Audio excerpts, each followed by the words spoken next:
Bienvenidos a Ni de aquí ni de allí, un podcast en el que escucharás la voz de los hijos de los valientes. Los hijos de aquellos hombres y mujeres que abandonaron su país de origen y llegaron a España durante los 90 y principios de los 2000. Mi nombre es Michelle y seré quien te acompañe en este podcast, en el que hablaremos sobre la identidad cultural de los inmigrantes de segunda generación o hijos de inmigrantes hispanoamericanos en España.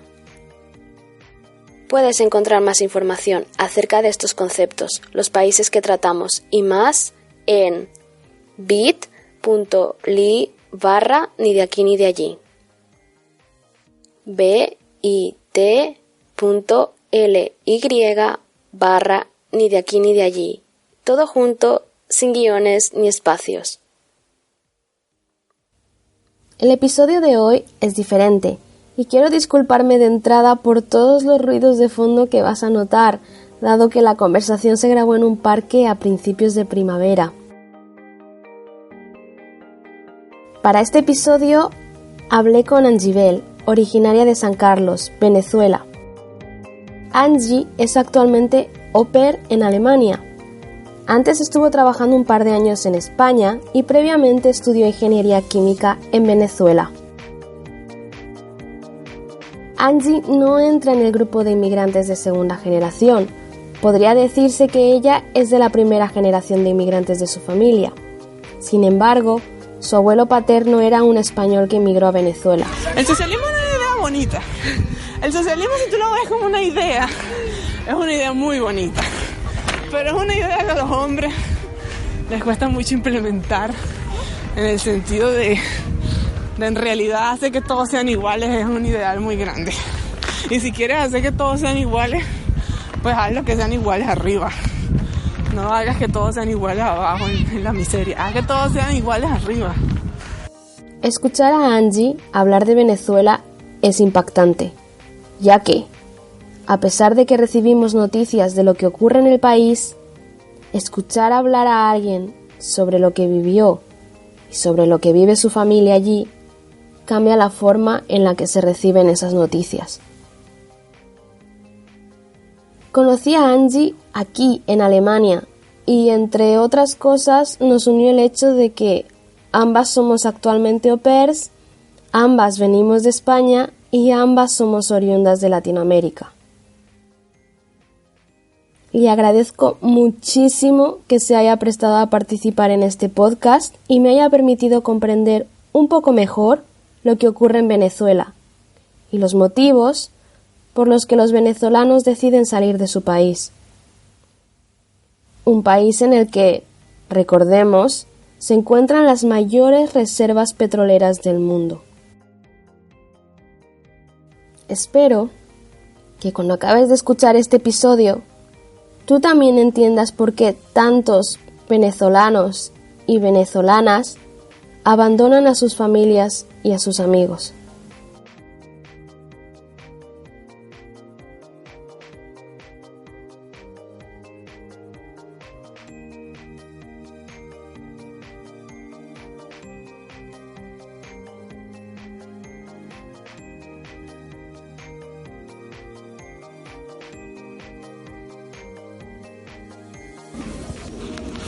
A ver, tú ya naciste cuando estaba Chávez gobernando, ¿verdad? O sea, No, yo nací, estaba otro presidente gobernando. Caldera, creo que se llamaba. Rafael Caldera. Caldera. Sí, esa fue la rata que hizo que el otro llegara al poder. ¿Por qué? Porque siempre había la broma de que... No me acuerdo si Rafael Caldera era el presidente que estaba antes que él. Pero siempre Chávez hizo un golpe de estado. Uh-huh. Él hizo un golpe de estado en algún momento de la historia, no me acuerdo, esa parte no estoy segura. Pero cuando él hizo este golpe de estado, el golpe de estado fallido y todo salió mal, y él formaba parte de la fuerza militar de Venezuela. Uh-huh. Se supone que cuando haces un golpe de estado quedas inhabilitado políticamente y no puedes...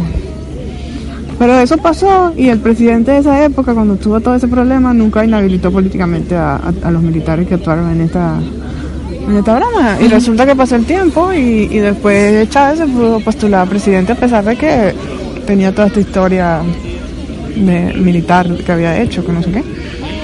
Eso fue como en 1999 o 1998 que Chávez empezó con toda esa campaña. Creo que fue más o menos esa fecha. Y yo ya en esa época tenía 9 años, 10 años. Ya estaba en el colegio y todo eso.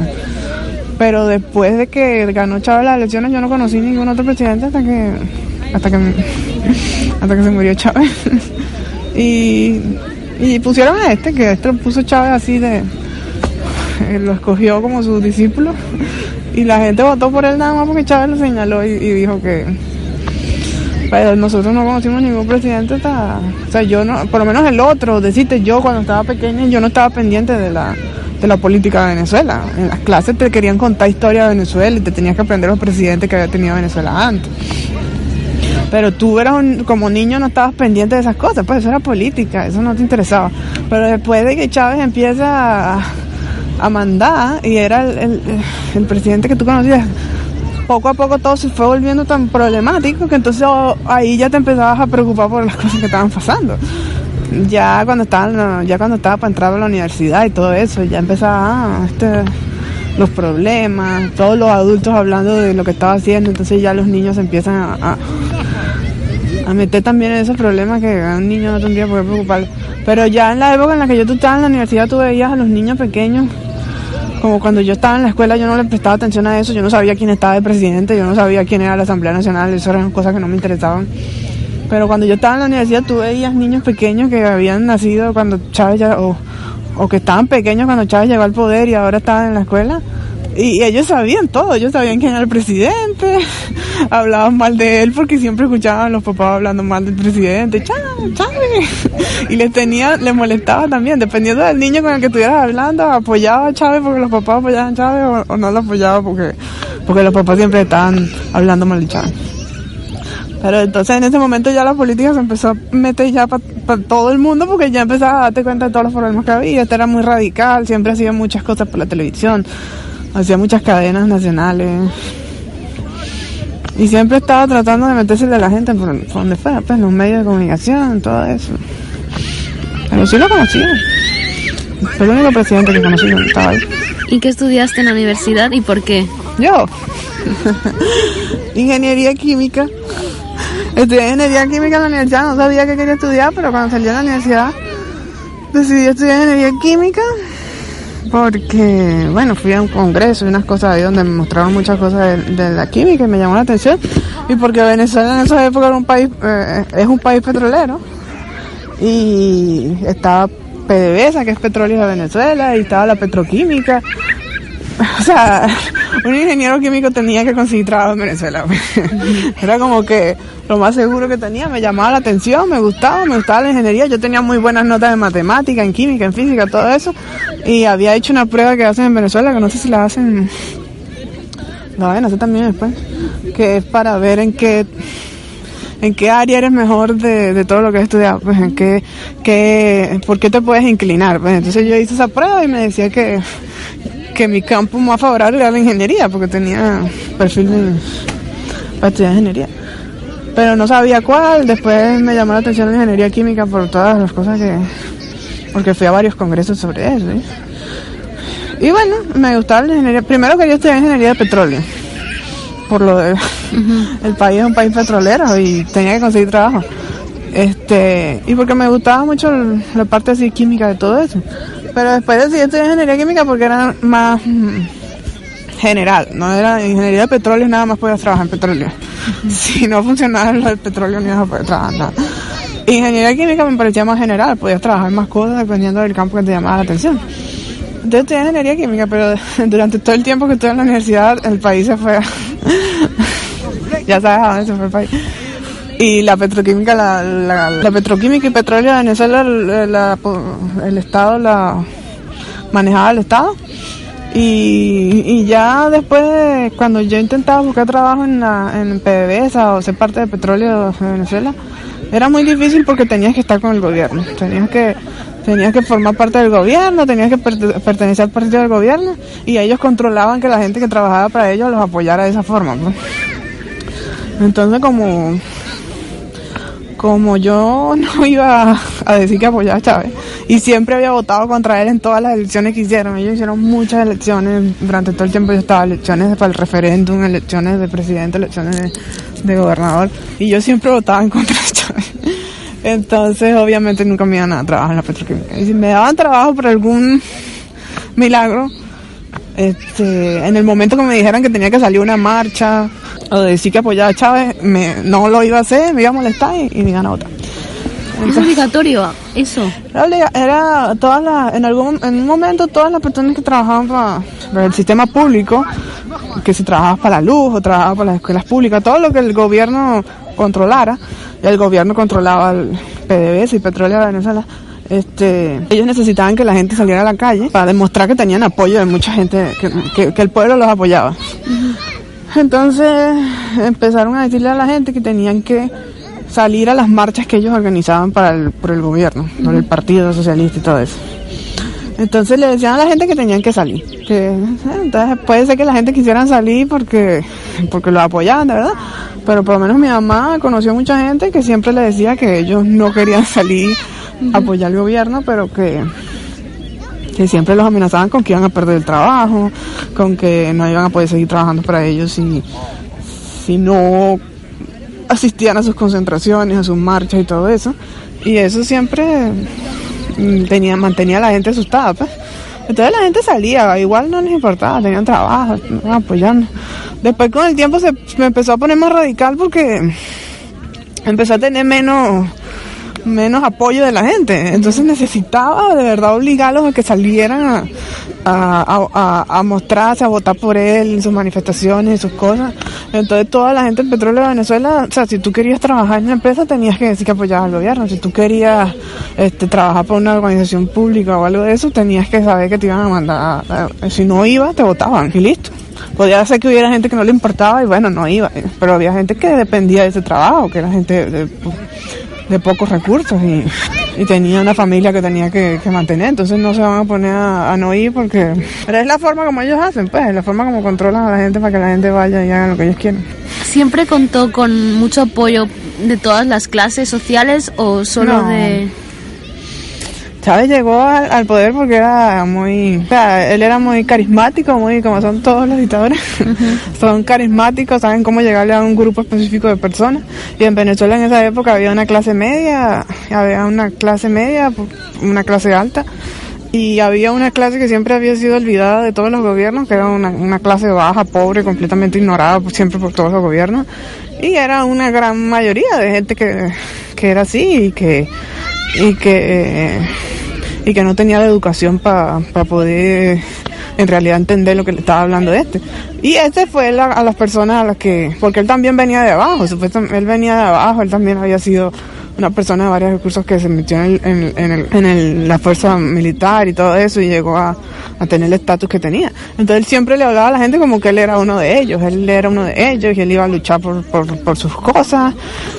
Venía de un partido y creó su propio partido, pues venía de un partido que no era muy conocido y que siempre habían estado en Venezuela los partidos principales de la derecha a la izquierda, siempre esos partidos eran los que tú conocías, y de la misma gente, los mismos políticos que siempre hablaban, es que siempre le decían las mismas cosas a la gente y al final nunca lo ayudaban. Entonces de repente salió y empezó a hablarle a la gente todas esas cosas bonitas, empezó a metérseles en la cabeza, a decirles que los iba a ayudar, que los iba a sacar de donde estaban, que esa gente que tenía más que ellos los estaba explotando, que no sé qué. Y él ganó, o sea, yo no te voy a decir que no ganó las elecciones, pero las ganó, en ese momento las ganó porque era muy carismático y toda esa gente de verdad sí había sido olvidada por muchos gobiernos y toda esa gente lo apoyó y fue una gran revolución así cuando él ganó y todo eso. Y hubo mucha gente que votó por él, gente que también tenía estudios y que podía ser clase media y eso, pero porque él hablaba diferente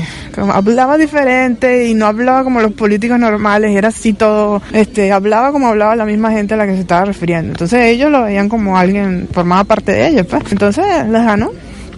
Y tampoco fue, las cosas que él fue haciendo, las fue haciendo poco a poco. Tampoco fue que, de eso tomó 15 o 16 años para hacer todo lo que hizo. Y él durante todo ese tiempo fue perdiendo gente que lo apoyaba. más que todo la gente de clase media y eso que estaban más preparados para ver lo que estaba pasando.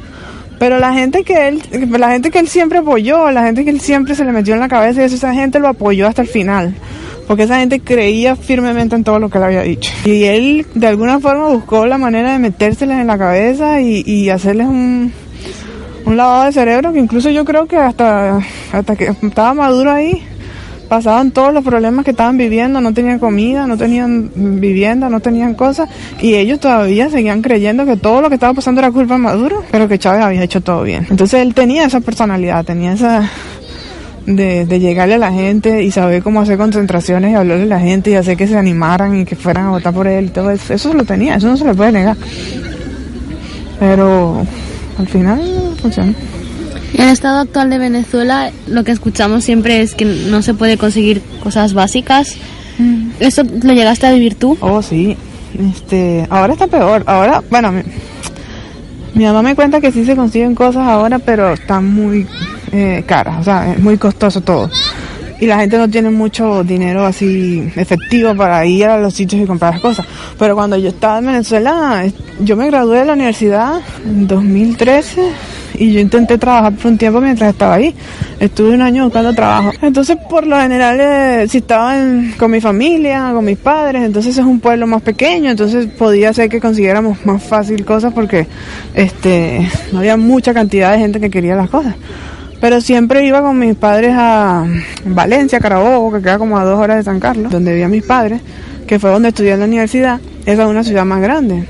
Se empezó a crear necesitamos comprar leche, necesitamos comprar harina pan, necesitamos comprar tal cosa. Entonces empezabas a tener suerte de que llegabas a un supermercado y por casualidad lo estaban vendiendo ahí en ese momento que tú pasabas por ahí. Pero si tú llegabas, entonces querías comprar las cosas y tenías que hacer una cola, porque entonces ya todo el mundo estaba ahí, también quería comprar lo mismo.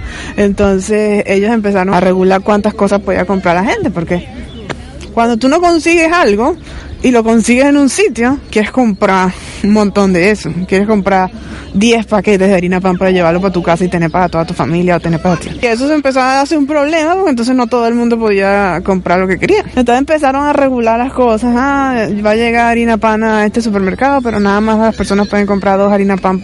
Nada más se pueden comprar 2 harina pan por persona. Y yo vi eso, yo vi a veces que estaba por ahí y veíamos que estaban vendiendo leche, o estaban vendiendo harina pan, o estaban vendiendo pasta, o estaban vendiendo café. Y están vendiendo café, vamos, nos teníamos que meter a hacer una cola de 2 horas o 3 horas porque queríamos comprar café o queríamos comprar leche o queríamos comprar. Yo por lo menos estaba joven, o sea, yo no tengo hijos ni tengo nada, tenía que comprar leche, tenía que comprar algo. Yo no me iba a poner a hacer una cola de 3 horas porque necesitaba comprar eso. Pero a veces lo hacía cuando estaba con mis amigos porque sabía que mi mamá estaba necesitando leche o sabía que mi mamá estaba necesitando harina pan y yo vivía con ellos y yo, bueno, no, vamos a meternos aquí a hacer una cola de 2 horas o 3 horas porque queremos comprar leche, porque de repente pasamos por un supermercado pero no era en todos los supermercados, no es que tú puedes ir a un supermercado y consigues lo que tú quieres, tienes que pasear por todos los supermercados de la ciudad, a ver si por un milagro del destino llegas a uno donde casualidad estén vendiendo lo que tú quieres y no se haya acabado todavía porque todo el mundo lo quiere comprar. Y sí, mientras yo estaba ahí pasó eso. Y mientras yo estaba, después de ese año que me gradué, empecé a trabajar y duré como un año trabajando. Y siempre la gente que estaba ahí trabajando conmigo decían, están vendiendo harina pan en el supermercado, están vendiendo leche en el supermercado. Salían todos en el tiempo que tenían libre ahí a comprar cosas en el supermercado. Eso no está bien. O sea, la gente se acostumbra a las cosas. Ellos se acostumbran a que, están vendiendo. Pero si tú te pones a pensar ahora, no sé por qué yo tengo que salir en mi hora de descanso del trabajo, hacer una cola de quién sabe cuántas horas para comprar 2 paquetes de leche porque tengo que llegar con leche al trabajo. La gente se va acostumbrando a esas cosas, se va acostumbrando poco a poco. Bueno, hay que hacerlo. Y ahora lo que me dice mi mamá es que si se consiguen, tú puedes ir y de repente conseguir lo que necesitas o esperar unos días y va a llegar al supermercado lo que necesitas, leche, eso, pero que está muy costoso porque tienes una inflación del, no sé, 500% de inflación y no puedes. Tú no puedes controlar esa inflación nada más por subir el salario mínimo, porque Maduro sube el salario mínimo todos los meses sube el salario mínimo. Y eso no va a hacer que los productos, que para la gente sea más fácil comprar las cosas, eso lo que va a hacer es que el mercado sea más competitivo. La gente va a subir igual los productos cuando él suba el salario mínimo. Lo que pasa es que como él tiene los productos regulados, pero las empresas pueden subir los precios a todas las demás otras cosas que venden que él no tiene regulado. El hecho de que él suba el salario mínimo no va a reducir la inflación que él ha ocasionado en el país. Entonces ahora la gente consigue las cosas, pero la gente no tiene efectivo, porque también todos los bancos no funcionan bien y los negocios no quieren aceptar tarjetas de crédito, tarjetas de débito. Entonces muchos negocios exigen que se les pague con efectivo. Entonces la gente no tiene efectivo en la calle porque es muy difícil conseguir efectivo directamente, porque es muy difícil sacar plata de un cajero, porque es muy difícil que te paguen en efectivo. Entonces bueno, la gente tiene que batallar para ver cómo hace. Incluso mi mamá, que mi mamá es médico y gracias a Dios puede seguir dando su consulta y ella le puede poner el precio de su consulta. A pesar de eso no gana lo suficiente para poder mantenerse ellos bien. Incluso a ella le cuesta conseguir cosas y conseguir bromas. Entonces ¿cómo será una persona de bajos recursos que no tiene las mismas facilidades que puede tener mi mamá de alguna forma? Entonces esa es la gente que está afectando más por toda la situación. O sea, los votantes...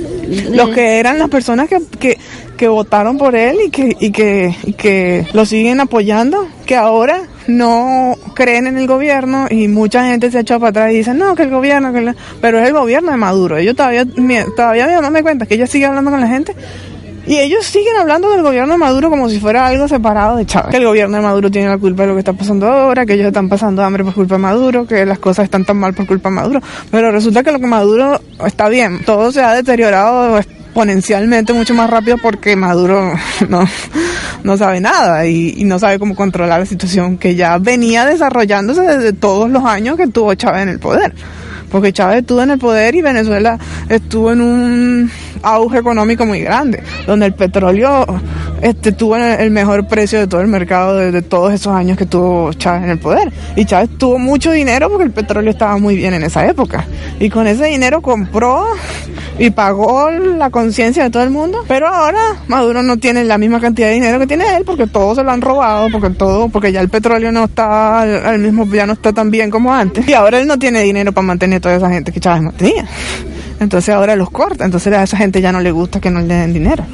Entonces ellos le echan la culpa a Maduro de que todo lo que está pasando ahorita es culpa de Maduro, pero ellos no aceptan que todo el periodo de 15, 16 años que tuvo Chávez en el poder fue cuando todo se fue deteriorando y que ahora están pagando las consecuencias de todo lo que él hizo. Hay una cosa que a veces sueles decirme de lo que les ha lavado el cerebro y ha estropeado la sociedad, el discurso político de Chávez. ¿En qué sentido?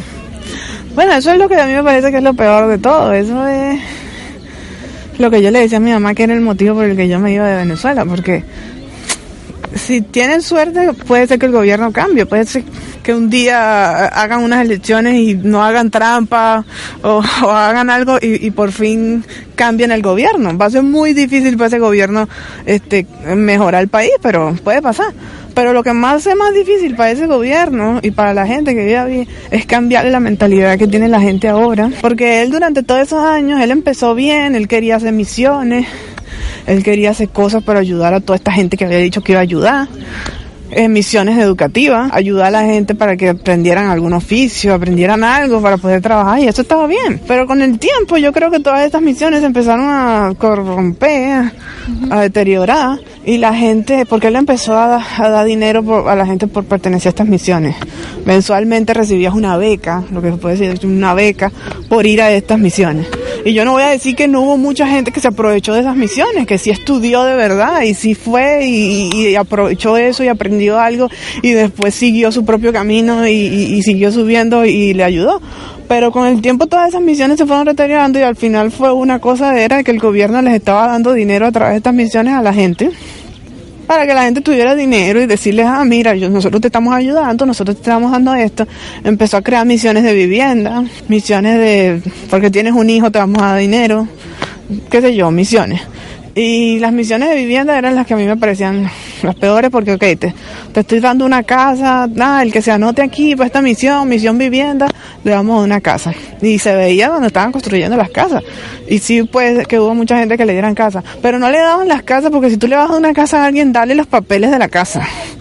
Mira, esta es su casa, aquí están los papeles que dicen que esta casa es suya y yo se la estoy dando. Él nunca hizo eso.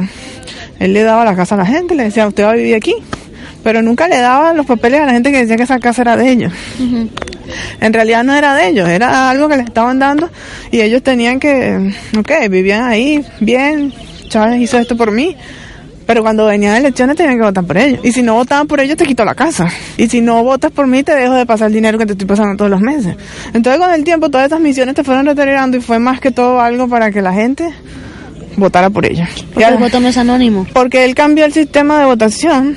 En algún momento cambió el sistema de votación para hacerlo computarizado, por un sistema de computadora. Y la gente empezó a tener la duda de que el voto fuera secreto. Porque todos los años y todos los países, hay países que, Estados Unidos, Europa, son países súper desarrollados y ninguno tiene un sistema de votación automatizado, porque eso crea duda en la gente de que el voto sea secreto. Porque es una computadora, a través de una computadora tú puedes manipular todo lo que tú quieras. Pero empezó a correr el rumor de que ellos podían saber por quién se había votado. Y empezó a existir el miedo de que sí les iban a quitar las cosas y de que sí le iban a quitar las cosas. No te podría decir cómo temía a esa gente que le iban a las cosas porque yo nunca me vi en esa situación, pero sí mi mamá, llegaba gente a la consulta que le decía eso, llegaba gente que le decía esas cosas y ella sabe de primera mano que había gente que le decía eso. Pero todas esas misiones empezaron bien, pero con el tiempo se fueron retrogradando. Pero toda esta gente era gente que él les lavó el cerebro en el sentido de que les dio dinero, les dio cosas, les dijo que los iba a ayudar. Les dio dinero para ayudarlo porque él tuvo mucho dinero del petróleo. Él podía tener dinero para sus cosas y tener dinero para repartir, para darle a la gente. Le metió la idea a la gente en la cabeza que los que tenían más que él, le metió la idea del socialismo, pero el socialismo como lo veía, que la gente que tenía más que ellos eran malos, que la gente rica era mala, la gente que tenía más que ellos, la gente que tenía una casa, que tenía un carro, que tenían más que ellos, los doctores, los ingenieros, los que tenían más que ellos eran malos, porque los estaban dejando a ellos como ellos estaban, en la situación que ellos estaban. Y la gente empezó a creerse eso, empezó de verdad a odiar a la gente que tenía más, porque si tú quieres que todos sean iguales, que sea socialismo y que todos sean iguales, pues esta gente que está abajo, llévala a donde están los otros que están arriba, dale los medios para que ellos tengan una casa, para que ellos tengan un carro, para que ellos tengan una educación. No les digas que toda la gente que está arriba es mala y que tiene que venir a donde están ellos y ser todos iguales abajo. Es tonto. Entonces toda esa gente empezó a odiar a la gente que tenía más por la forma en la que él se refería a ellos. Esto que es un discurso de Chávez y lo escuchas y lo escuchas y lo escuchas y te está dando dinero y te está ayudando y te está dando las cosas. Bueno, es verdad, yo lo entiendo, me está ayudando, me está dando todo lo que necesito. Esa gente es mala, esa gente no está haciendo nada por mí. ¿Por qué no voy a querer yo a que me está? Es verdad. Y además si tú no tienes una educación, por eso es que, a mí me parece que lo más importante es eso, pues, que tú eduques a la gente, que le digas. Y que no pueda venir cualquiera a decirle cualquier cosa y que ellos le vayan a creer, porque no necesariamente se lo están diciendo por su bien. Si tú le dices a alguien durante mucho tiempo una mentira o una idea y se la refuerza y se la refuerza y se la refuerza y le das dinero y le das una casa y le das cosas y lo mantienes ahí, y bueno, la gente se empieza a acostumbrar y empieza a creer lo que tú le estás diciendo y empieza a buscarle sentido y empieza a creerlo y dice, bueno, está bien, me está ayudando, ¿por qué no voy a yo apoyarlo? ¿Por qué no lo voy a...? Y eso fue lo que cambió a la gente. La gente empezó a creer que, bueno, yo no tengo por qué trabajar, yo no tengo por qué trabajar, yo tengo que me da dinero, o puedo hacer esto por aquí más fácil y no necesito estudiar, no necesito... Entonces eso fue lo que dañó más a la sociedad. Eso, yo podía ir a la calle y salía en el bus y todo eso, y tú escuchabas que la gente en verdad sentía odio y le molestaba que otros tuvieran más que ellos, o se quejaban de su situación por cómo estaban o porque estaban peor que otros, pero no hacían nada para salir de eso. O darme oportunidades para yo mismo estudiar y yo mismo procurarme mis propias cosas y no tener que depender de ti para que tú me des todo a mí. Entonces ahí yo voy a poder llegar a donde están los otros y ser también clase media, clase alta, no nada más que donde estoy. Entonces, esa mentalidad que él le inculcó a la gente, yo te estoy dando todo, tú no tienes por qué hacer nada, tú tienes que estar ahí es conmigo, apoyarme, mantenerme a mí en el poder, eso es lo único que tú tienes que hacer. Entonces esa mentalidad, cambiarle a la gente esa forma de pensar, ok, yo no tengo que hacer nada, a mí me lo tienen que dar todo, yo no tengo que trabajar, el gobierno tiene que velar por mí. Esa mentalidad es la que va a ser difícil de cambiarle a la gente, porque ahora que el gobierno no le da tanto dinero a la gente como se le daba antes, ellos han buscado otra forma de defenderse, de buscarse, pero todos son trabajos corruptos, o sea, trabajos que la misma situación del país hace que sea posible. Lo que te digo de ir a los supermercados y comprar cosas, hay gente que se dedica especialmente a ir a los supermercados, comprar todo lo que pueda comprar, llevarse a toda su familia para que toda su familia pueda comprar todo lo que pueda comprar.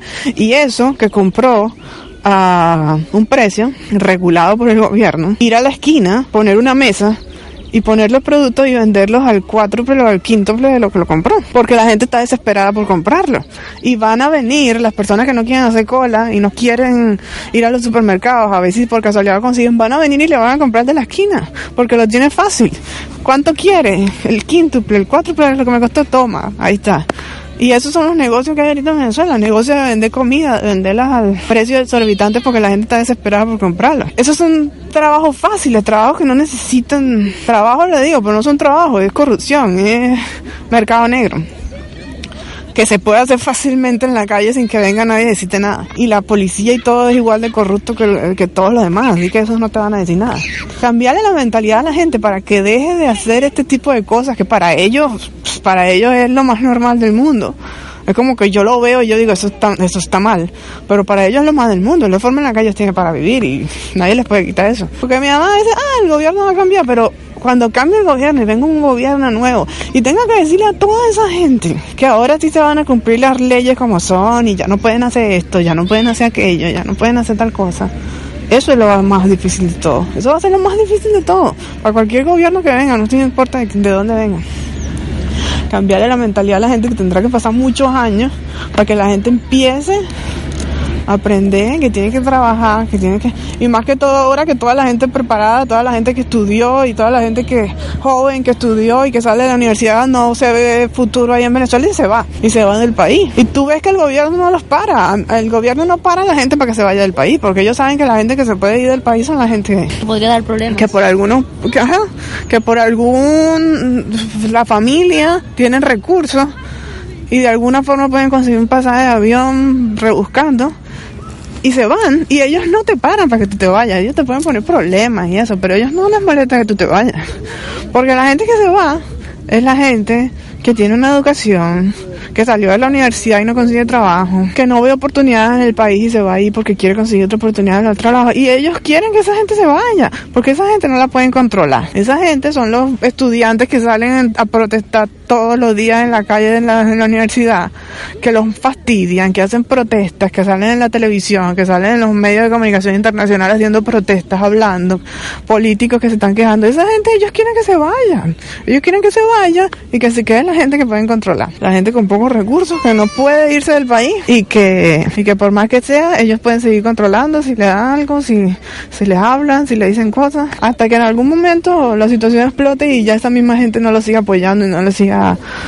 Pero esa gente es la que más dolor te da, porque es la gente que ellos convencieron para que los apoyaran, y ahora no le importa, a él en realidad no le importa todo lo que Chávez pudo haber prometido. Lo que le importa es que él ahora ya no tiene los recursos para mantener a toda esa gente. Entonces ahora sí les está diciendo que tienen que trabajar, que tienen que no sé qué, que ya no pueden seguir dependiendo de ellos, cuando ellos fueron los acostumbraron a eso. Y esta gente es la que está pasando más necesidad porque no consigue comida, no consigue cosas. Los más vivos, como se dice, los que más ingenio tienen, se aprovechan de los que tienen menos recursos porque consiguen comida y se la quieren vender a los otros a precios exorbitantes. No hay ninguna ley. En Venezuela hay muchas leyes, pero nadie sigue ninguna ley. Esas son las cosas que la gente que está más afectada por esta situación.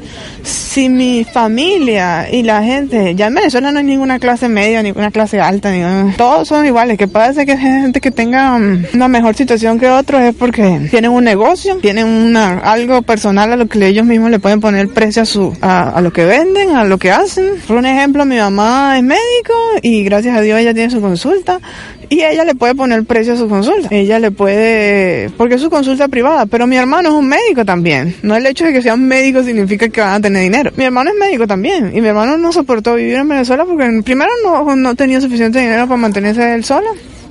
Mucho menos si se casaba y tenía un hijo para mantener a su familia. Y también era un médico que si trabajas en hospitales y trabajas en centros de salud pública y no tienes recursos y no tienes la forma de ayudar a las personas que vienen a pedirte ayuda, eso para un médico, yo no soy médico, pero supongo que para un médico eso debe ser, si estudiaste toda tu carrera para ayudar a la gente y de repente llega gente a pedirte ayuda y no puedes ayudarlo porque no tienes recursos, porque no tienes materiales, porque no tienes medicina, porque no tienes las cosas que necesitas, eso es traumante para un médico. O sea, no puedo hacer nada. O sea, yo te quiero ayudar, pero no tengo las cosas para ayudarte. Tengo los conocimientos para ayudarte, pero eso no te va a curar. Entonces, mi hermano se fue mucho más rápido de ahí. Y mi mamá es médico y ella está ahí, pero es diferente la situación porque ella ha sido médico durante muchos años. Ella tiene sus pacientes, tiene la gente que confía en ella y va a ella a que la vea a ella porque es un pueblo pequeño y todos quieren ir a la consulta de ella. Y es el único médico neumonólogo que hay en ese pueblo, entonces tienen que ir a ella. Todavía ella sabe la situación en la que ella está. Y ella siempre me dice que tiene que subir la consulta, que Maduro subió el salario mínimo y ella tiene que subir la consulta. Ella me dice que todas las demás consultas están al doble de lo que ella la tiene. Y yo le digo, mamá, pero sube la consulta. Y yo entiendo lo que ella le da dolor subir la consulta porque ella sabe que toda la gente que va a la consulta de ella, no todos son de bajos recursos, pero ella en muchas situaciones le va a gente que viene de pueblos más pequeños de donde ella vive, que viajan un día para llegar a la consulta de ella, para que la vean porque necesitan. Y ella sabe que esa gente tiene muy bajos recursos. Entonces ella no quiere subir la consulta porque sabe que la gente que la gente no tiene recursos para pagar. Entonces ella siempre la sube lo mínimo que puede subir. Y eso es un pueblo pequeño. Ella puede mantener esos precios. Pero en Valencia, donde yo estoy en la universidad, tú vas a una consulta privada y los precios son exorbitantes. Y la gente tiene que ir a consultas privadas porque el hospital no funciona. Tú vas al hospital y la gente está tirada en el piso. Los hospitales no funcionan. La gente va y la gente ahí, si la gente es buena, las enfermeras, los doctores y de verdad quieren hacer algo por ti, ellos van a hacer todo lo posible para hacerlo, pero no tienen los recursos para mantener un hospital. Las consultas privadas son muy caras. Entonces, esa es la situación que está y la situación le afecta más a la gente que él prometió que iba a ayudar. ¿Y tú y tu hermano cuándo fuisteis de Venezuela? Yo creo que mi hermano se fue en 2012. Él se fue un año a probar, a estudiar. Y yo me faltaba un año para graduarme en la universidad. Yo estaba en 2013, mi hermano se regresó, se casó y se fue en 2013 con la esposa. Y yo duré un año buscando trabajo después de que me gradué. Conseguí trabajo por fin un año y después duré un año trabajando. Y después de ese año trabajando fue que decidí irme de Venezuela porque ese trabajo era un trabajo de ingeniero y trabajaba como ingeniero, pero en realidad no ganaba como si fuera un ingeniero. Con decirte que ganaba un salario por decirte, no sé, 6.000 bolívares, no sé. 6.000 bolívares en esa época, un salario para un ingeniero, no sé. ¿Cuánto es en euros? Qué casa es. Ahora como está, ahora ya todo ha cambiado a como era. No sé, suponte que ganaba 2.000 euros. Uh-huh. Y que el salario de un ingeniero, según el colegio de ingenieros, un ingeniero sin experiencia era de 10.000 euros. Uh-huh. Pero yo ganaba 2.000 euros. Y yo estaba contenta porque había conseguido trabajo por fin. Porque yo quería experiencia trabajando. Te dicen, no, pero no tienes experiencia, entonces esto es lo que te podemos pagar. Y tú dices que sí, porque tú estás desesperado por conseguir trabajo. El ejemplo que te voy a dar para que compares cómo era lo que yo ganaba con lo que... Es que yo ganaba, suponte, 2.000 euros al mes. Y yo no podía ir al supermercado a hacer un mercado con eso, pues. Yo no podía ir al supermercado y comprar cosas para todo el mes con eso nada más. Y que me quedara para comprarme otras cosas para mí. No, pues. Mi mamá me ayudaba, mi mamá me pasaba dinero. Con eso yo podía ir al supermercado y gastar la mitad de todo eso para comprando las cosas que de verdad fueran necesarias, sin comprar cosas especiales que yo quisiera comprar porque me gustaban, no. Y me quedaba todavía algo para mantener ahí, para pagar las cosas que necesitaba. Y eso era que mi mamá me estaba pagando el apartamento donde me estaba quedando, todo eso. Yo nada más tenía que pagar la comida cuando la consiguiera. Lo que me pegó más un día fue cuando fui a una peluquería a cortarme y a secarme el pelo. Y la señora me cobró, por decirte, de lo que yo ganaba, 250 euros, por decirte, comparado a lo que yo ganaba. Entonces yo saqué la cuenta y ¿qué? ¿Cuánto tiempo pude estar yo con esa señora? Media hora, que me cortó el pelo y me lo secó en un momento. Me cobró 250 euros, eso para mí era importante de lo que yo ganaba. Esa señora le venían 10 personas al día y ganaba más dinero de lo que ganaba yo en un mes. Wow. Y yo era ingeniero. Yo había estudiado 5 años, no es que por ser ingeniero soy más que ella, pero yo estudié para supuestamente tener un trabajo en el que me iba a ir muy bien y todo iba a ser perfecto. Entonces yo le dije a mi mamá, fui a la peluquería y la señora me cortó el pelo, me cobró esto. Y esa señora tenía ahí otro montón de gente que estaba esperando para hacerle lo mismo. Y seguro si les pinta el pelo, si les hace un tratamiento especial, les cobrará mucho más de eso. Esa señora en un día hace lo que yo hago en un mes. Y no le cuesta nada. Le cuesta porque tienen que estar ahí todo el día trabajando. Pero después se va para su casa y tiene dinero para conseguir las cosas. ¿Qué estoy haciendo? Para eso me voy a un curso de peluquería y me pongo a trabajar de peluquero y me va a ir mejor. Entonces, eso se pica, o sea, como que eso no es lo que yo quiero hacer. Yo quería estudiar esto porque me gustaba.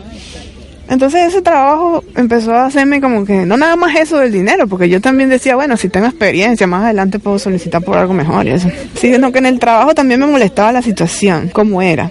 Era una familia y era una familia que estaba en contra del gobierno. Era una familia en contra del gobierno. Es como que tú dices, es perfecto, yo también estoy en contra del gobierno, nos vamos a llevar bien. Y no era así, porque ellos estaban en contra del gobierno, se quejaban todos los días del gobierno. Pero ellos tenían unos trabajadores. Yo obviamente me daba cuenta que ellos a sus trabajadores no les pagaban lo que les tenían que pagar. Ellos no les pagaban lo que debían pagarle correspondiente a la ley. Si no estuviera el gobierno que ellos tanto detestan, ellos no pudieran hacer eso. También me empecé a dar cuenta que ellos querían un supervisor de calidad que les dijera que sí a todo lo que pasara. Como yo quería hacer las cosas bien, porque yo no, esto no está bien, esto hay que pasarlo por aquí. Entonces a ellos les molestaba que yo les trancara las cosas. Entonces empezaron a decirme como que no, pero es que tú tienes que no sé qué. Empezaron a darme a entender que yo tenía que pasar las cosas por debajo de la mesa. Y también me empecé a dar cuenta que el supervisor de producción y toda la gente que estaba ahí, hacían negocios con las otras empresas y los hacían también por debajo de la mesa. Pues como que no, bueno, mira, vamos a hacer esto así. Y toda esa corrupción que ellos hacen no podría ser posible sin el gobierno al que ellos tanto detestan. Entonces tú te estás quejando del gobierno, te estás quejando de la corrupción del gobierno, de todo lo que hace el gobierno, que el gobierno es malo, que el gobierno te hace hacer eso. Pero tú también eres corrupto en tu propio nivel. Tu empresa es corrupta, tú no le estás pagando a tus trabajadores lo que le deberías pagar. Y además de que no le estás pagando lo que le deben pagar, los tratas mal. Cuando pasa algo no los apoyas en su situación. Y después entonces también tú estás haciendo negocios que por debajo de la mesa que no podrías hacer si el gobierno y todas las cosas funcionaran como se debe. Entonces eso era lo que me molestaba. Entonces yo le decía a mi mamá, esta gente va a hacer yo, de tanto que me estén diciendo y pelear con ellos y la situación. Entonces va a llegar un momento en que yo voy a decir, bueno, está bien, voy a hacer las cosas como ustedes dicen para que me dejen tranquila. Y eso era lo que yo no quería. Entonces yo le dije a mi mamá, yo me voy a ir, yo no voy a seguir trabajando en esto, ni voy a buscar más trabajo aquí porque tú te das cuenta que no es nada más el gobierno, que es lo que tiene el país acabado, sino que la misma gente tiene corrupción en todos los niveles.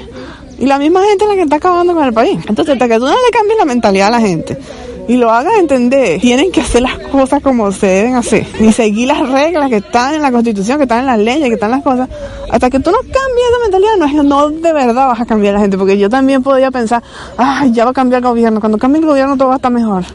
Cuando cambie el gobierno todo va a estar mejor. Van a otras elecciones. Cuando haya estas elecciones va a cambiar el gobierno y todo va a estar mejor. Pero cuando te das cuenta que hasta que no cambies la mentalidad de la gente, como la sociedad, lo que piensa, yo quiero hacer esto. Yo estoy en contra del gobierno, pero a mí me gusta hacer cosas por debajo de la mesa. Yo conozco gente que está en contra del gobierno, que cuando viene a España o viene aquí a un país de Alemania y se dan cuenta de que no pueden hacer las cosas porque tienen tal nombre, o porque son abogados, o porque están con el gobierno. No pueden hacer las cosas porque tienen que seguir las normas. ¿Cómo son? Se molestan y dicen que les están poniendo trabas, que los están discriminando porque vienen de otro lado. Y no, puede ser que en algunos sitios te discriminen porque vienen de otro lado, pero por eso no. Te están diciendo cómo tienes que hacer las cosas. Y tú no estás acostumbrado a hacerlas como las debes hacer porque vienes de un sitio donde puedes hacer lo que te dé la gana. Pero aquí tienes que seguir las normas. Si en Venezuela y en los países de Latinoamérica se siguieran las normas como se debe seguir y la gente no fuera tan viva, quiero hacer esto, voy a embromar a este que está aquí al lado mío para yo poder hacer las cosas como yo quiero, las cosas fueran mejor. La forma en la que en España se idealizó el socialismo latinoamericano fue molesto para aquellos que lo han vivido en sus propias vidas. En España, ya estando en España, trabajé mucho en cafeterías y en cosas de trabajar con el público, y a lo que hablaba la gente de una vez se daba cuenta que no era de España. Entonces me preguntaban que de dónde venía. Por lo general la gente le decía que venía de Venezuela y todo eso, y me decían, ay, pero Venezuela es un país tan bonito, que no sé qué. Y yo, sí, es bonito, pero la situación está muy difícil. Por lo general la gente no me llevaba a la contraria en que la situación estaba difícil. Pero por lo general la gente que formaba parte del Partido Socialista de España siempre les gustaba llevarme la contraria y decir que no, que la situación en Venezuela está... A mí, que vengo de allá, que sé cómo está la situación, que iba por el supermercado y no conseguí un cartón de leche. Entonces me decían, siempre la frase que me decían era como que, pero ¿por qué te viniste para España si nosotros estamos tan mal? Y en Venezuela está todo tan bien, Venezuela es tan bonito, tan rico. Y yo le decía, ustedes no están mal. Ustedes no están mal. Ustedes tienen una crisis. Habían tenido un estatus durante un tiempo y ahora bajaron el estatus que tenían, y es comprensible que se quejen porque no están en las mismas situaciones en las que estaban antes, pero no están mal. Mal es ir a un supermercado y no conseguir leche, no conseguir harina, no conseguir azúcar, tener que pasear por todos los supermercados para lograr conseguir lo que tú quieres. Y cuando les decía eso, tú te das cuenta que apoyaban a Chávez, porque si has vivido en Venezuela y has escuchado todo lo que dice Chávez siempre, y esta gente se pone a hablar, ellos repiten como un canario las mismas cosas que decía Chávez. El imperio, el capitalismo, nos quiere destruir. Cosas que le metes a la gente en la cabeza para que crea que los demás tienen la culpa y que tú no tienes la culpa. Tú estás en el poder, tú eres el presidente, tú eres el que manda, pero tú no tienes la culpa. La culpa la tiene la otra gente. Entonces eso me pasó mucho cuando estaba en España. Pero por lo general era con gente socialista que creían en Chávez y en su idea. Próximamente, Paula nos hablará en detalle sobre eso. Si te ha gustado el episodio, no olvides seguirnos en Facebook, dejarnos una valoración en iTunes, un comentario en YouTube o un like en iVoox. Hasta el próximo episodio.